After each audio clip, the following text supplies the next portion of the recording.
طرح ثاقب کا مطلب ہے چمکتا ہوا ستارہ، اسی طرح سر ثاقب نے اپنے نام کو حقیقی معنوں میں پرو کر ایک چمکتا ہوا پلیٹفارم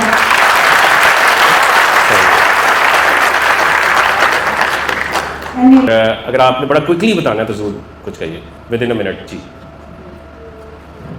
سیمینار کے حوالے سے کچھ الفاظ میں کہنا چاہوں گی. چلیں جی بڑا کوئکلی. کی راہ پر چل پڑے انہیں منزلوں میں پناہ دی. اللہ تعالیٰ نے سب کو خداراز صلاحیتیں دی ہیں، انہیں ڈھونڈنا ہمارا کام ہے، لیکن انیبلرز نے ہماری اس مشکل کو آسان کر دیا. جس طرح ثاقب کا مطلب ہے چمکتا ہوا ستارہ، اسی طرح سر ثاقب نے اپنے نام کو حقیقی معنوں میں پرو کر ایک چمکتا ہوا پلیٹفارم انیبلرز کے نام سے دیا. انسان ہر وقت ایک موسم میں نہیں بیٹھا رہتا. جس طرح زندگی میں نشیب و فراز آتے ہیں، اسی طرح غریب ہونا کوئی بدقسمتی نہیں بلکہ اپنے حالات کو نہ سنبھالنا بدقسمتی ہے.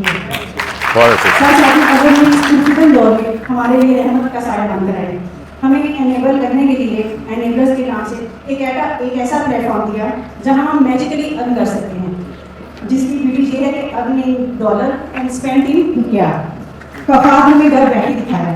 حدیث ہے جو انسان کا شکر ادا نہیں کرتا وہ خدا کا شکر ادا نہیں کرتا. تو وہ جو درد کے صحراؤں میں بیٹھ کر دنیا کو گلستان کی خبر دیتے ہیں. یہ وہ لوگ ہوتے ہیں جو اپنے احساسات کی خبر دیتے ہیں. وہ اپنے احساسات اور جذبات کو دوسروں کے نام پر لگا دیتے ہیں. اس دور میں کسی کے بارے میں سوچنا، اپنے علاوہ کسی کی فکر کرنا ایک بہت بڑا جہاد ہے. آخر میں عجیب دور ہے، ہر شخص یہی سوچتا ہے تمام شہر جلے ایک میرا گھر نہ جلے. بس یہی ایک دور آج کے انسانوں کی تیری دیوار سے مجھے میری دیوار میں. اللہ تعالیٰ انیبلرز کو پوری دنیا میں سپر پاور بنا جو اس کا ویژن ہے. چلے یہ کس نے لکھا ہے، یہ کس نے لکھا ہے سارا؟ اچھا چلو بہت شکریہ جی، آپ نے اتنا ٹائم لگا کے لکھا.